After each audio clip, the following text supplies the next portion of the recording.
Hello student, आज जो हम डिस्कस करने वाले हैं बायोलॉजी का जो चैप्टर है जैविक अणु, उसका नेक्स्ट टॉपिक है पॉलीसैकेराइड्स। इसमें हम पढ़ेंगे पॉलीसैकेराइड किसे कहते हैं, कितने प्रकार के होते हैं और कुछ महत्वपूर्ण पॉलीसैकेराइड्स के बारे में पढ़ेंगे और उसके कार्य। तो सबसे पहले देखते हैं हम कि पॉलीसैकेराइड्स क्या होते हैं। तो पॉलीसैकेराइड्स एक प्रकार के जटिल कार्बोहाइड्रेट्स हैं और कार्बोहाइड्रेट्स उन्हें कहते हैं जो हमारे शरीर को ऊर्जा प्रदान करते हैं। पॉलीसैकेराइड्स क्या हैं? एक प्रकार के जटिल कार्बोहाइड्रेट्स हैं जो मोनोसैकेराइड्स के 10 से अधिक अणुओं के मिलने से बनते हैं। ये जो पॉलीसैकेराइड्स होते हैं, मोनोसैकेराइड्स के जब 10 से अधिक अणु मिल जाते हैं, संघनित हो जाते हैं, तो पॉलीसैकेराइड्स का निर्माण करते हैं। और ये पॉलीसैकेराइड्स जो होते हैं जल में अघुलनशील तथा स्वादहीन होते हैं। जल में कैसे होते हैं पॉलीसैकेराइड्स? अघुलनशील होते हैं, अविलय होते हैं और स्वाद में जो इनका स्वाद होता है स्वादहीन, यानी कोई स्वाद नहीं होता, कोई टेस्ट नहीं होता पॉलीसैकेराइड्स में।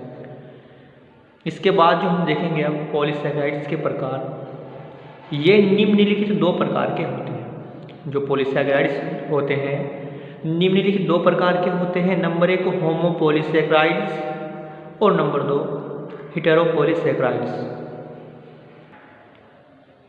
देखते हैं हम होमोपॉलीसैकेराइड्स।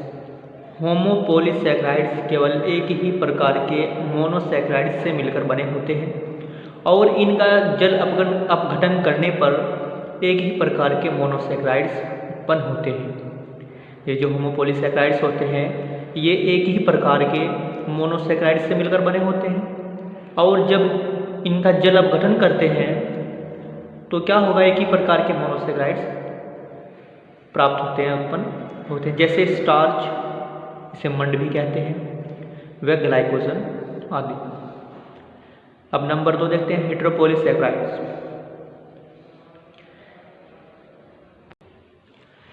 ये जो हेटेरोपॉलीसैकेराइड्स होते हैं ये किससे मिलकर बने होते हैं? ये 2 या 2 से अधिक जो मोनोसैकेराइड्स होते हैं उनसे मिलकर बने होते हैं और इनका जल अपघटन करने पर, यानी कि हेटेरोपॉलीसैकेराइड्स का जब हम जल अपघटन करते हैं तो एक से अधिक प्रकार के मोनोसैकेराइड्स प्राप्त होते हैं, जैसे म्यूसिन व काइटिन आदि। ये दोनों हेटेरोपॉलीसैकेराइड्स हैं और 2 या 2 से अधिक मोनोसैकेराइड्स के मिलने से बनते हैं। अब हम आगे बढ़ेंगे कुछ महत्वपूर्ण पॉलीसैकेराइड्स। ये कोशिकाओं में पाए जाने वाले कुछ महत्वपूर्ण पॉलीसैकेराइड्स निम्नलिखित हैं। नंबर 1 पढ़ेंगे इसमें ग्लाइकोजन। ये ग्लाइकोजन क्या होता है? ये ग्लाइकोजन जंतुओं के शरीर में पाया जाने वाला कार्बोहाइड्रेट्स है, इसीलिए ग्लाइकोजन को जंतु स्टार्च भी कहते हैं। ग्लाइकोजन रुधिर में ग्लूकोज की सांद्रता को नियंत्रित करता है। ये जो ग्लाइकोजन होता है यह रुधिर के अंदर, जो हमारा रुधिर होता है, ब्लड होता है, उसमें ग्लूकोज की सांद्रता को नियंत्रित करने का कार्य करता है। अब नंबर 2 देखते हैं स्टार्च या मंड। स्टार्च या मंड पौधों का संचित कार्बोहाइड्रेट्स है और यह एक रेशेदार कार्बोहाइड्रेट्स होता है। जो स्टार्च होता है यह पौधों में संचित रहता है और रेशेदार कार्बोहाइड्रेट्स होता है। फिर नंबर 3 में आते हैं हम सेल्यूलोज। देखिए, सेल्यूलोज पौधों की संरचनात्मक कार्बोहाइड्रेट्स है तथा यह पौधों की कोशिका भित्ति को बनाने में सहायता करता है। सेल्यूलोज पौधों की संरचनात्मक कार्बोहाइड्रेट्स होती है और जो पौधों की कोशिका भित्ति होती है, जिसे सेल वॉल कहते हैं, यह किसकी बनी होती है? यह सेल्यूलोज की बनी होती है।